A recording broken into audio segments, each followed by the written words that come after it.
अस्सलामुअलैकुम अज़ीज़ तलबा व तालिबात, उम्मीद है आप सब खैरियत से होंगे और अपने अपने घरों में महफूज होंगे।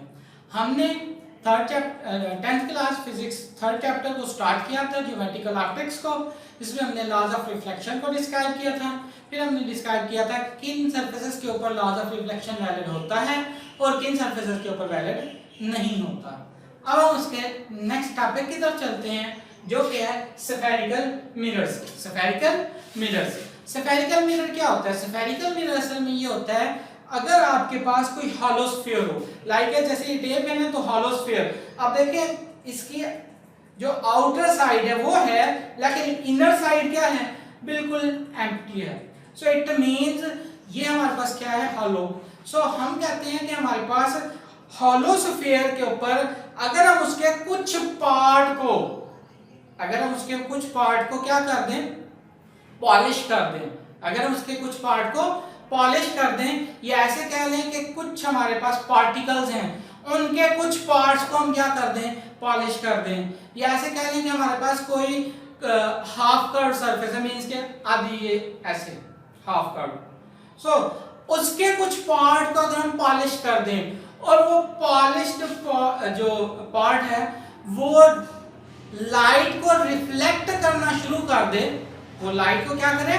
रिफ्लेक्ट करना शुरू कर दे।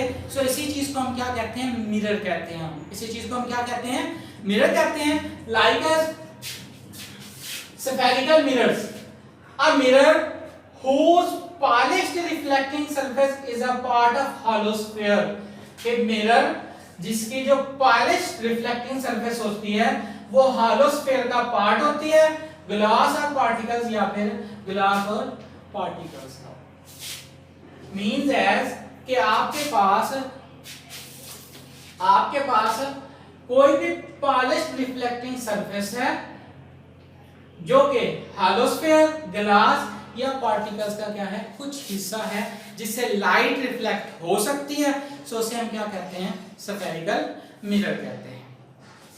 अब इस स्फेरिकल मिरर से डिफरेंट टाइप के इमेज क्रिएट होते हैं। डिफरेंट टाइप के क्या होते हैं? इमेज क्रिएट होते हैं। उन इमेज मतलब के समटाइम्स इमेज बड़ा हो जाता है, समटाइम्स इमेज छोटा हो जाता है, समटाइम्स इमेज धुंधला हो जाता है, समटाइम्स इमेज क्लियर हो जाता है। तो ये सारे इसके अंदर हो रहे होते हैं, मतलब इसी की वजह से हो रहे होते हैं। सो हमने इसकी कुछ प्रॉपर्टीज को डिस्कस करना है। हमने इसके कुछ पार्ट्स को हम कहते हैं हमारे पास ये स्फीयर है, या ऐसे कह लें ये स्फीयर है। हमने क्या किया? यहां पे हमने आउटर साइड पे इसके कोटिंग कर दी है, मींस एज इसे पॉलिश कर दिया है। हमने क्या कर दिया है? इसे पॉलिश कर दिया है। तो क्या होगा? जब आउटर साइड पॉलिश हो जाए, मींस एज के कोटिंग हो जाए, तो हमेशा इनर साइड पे हमेशा जो है वो रिफ्लेक्टिंग सरफेस बन रही होती है। क्या होती है? हमेशा रिफ्लेक्टिंग सरफेस कहां पे बनती है? इनर साइड के ऊपर। जब आउटर साइड को कोट कर दिया जाए, पॉलिश कर दिया जाए, तो हमेशा उसका जो इनर साइड होती है वो क्या होती है? रिफ्लेक्टिंग होती है। सेम एज अगर इसको देखें, इसकी हमने इनर साइड को कोट किया है, या ऐसे कह लें पॉलिश किया है, इसकी इनर साइड को पॉलिश किया है, तो फिर इसकी आउटर साइड क्या होगी? इसकी आउटर साइड यहां पे क्या कर रही होगी? रिफ्लेक्शन प्रोड्यूस कर रही होगी। यही चीज आपने माइंड में रखनी है। अगर आउटर साइड पे कोटिंग है तो हमेशा इनर साइड जो होगी वो क्या होगी? रिफ्लेक्टिंग सरफेस की होगी। और अगर इनर साइड पे कोटिंग है या पॉलिश है तो हमेशा उसकी जो आउटर साइड है वो क्या होगी? वो रिफ्लेक्टिंग सरफेस की होगी। तो जब एक तरफ इनर साइड रिफ्लेक्ट कर रही है और दूसरी तरफ आउटर साइड रिफ्लेक्ट कर रही है, सो इट मींस कि यहां पे जो इमेज होगा वो भी डिफरेंट होगा।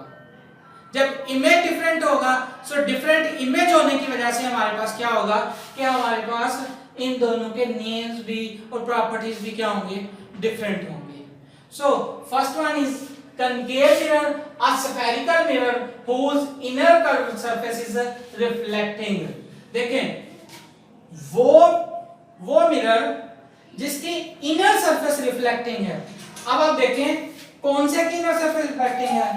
हमारे पास इसकी इनर सरफेस क्या है, वो रिफ्लेक्टिंग है, तो हम कहते हैं ये क्या है, कनकेव मिरर है। ये क्या है, कनकेव मिरर है। इसी तरह कन्वेक्स क्या होगा, जिसकी आउटर साइड रिफ्लेक्टिंग होगी, जिसकी क्या होगी, आउटर साइड रिफ्लेक्टिंग होगी, वो क्या है, कन्वेक्स है। और जिसकी इनर साइड रिफ्लेक्टिंग होगी वो क्या है, कनकेव है। अब यहां पे हम देखते हैं कनकेव के अंदर जो इमेज बनता है वो असल में डिपेंड करता है कि जो हमने बॉडी है वो कहां पे रखा है। उसकी रीजन देखें, ये है ना ऐसे ऐसे, तो इसमें जब भी लाइट आएगी ना, लाइट को इकट्ठा करेगा। जब ये इकट्ठा करेगा ना, तो इकट्ठा करने की वजह से इसके सामने ही इमेज बन रहा होगा। तो जब सामने बन रहा होगा तो इसका मतलब है आप जितनी नजदीक या दूर इमेज रखेंगे उतनी ही बॉडी रखेंगे, उतनी ही नजदीक या दूर इमेज प्रोड्यूस हो रहा होगा।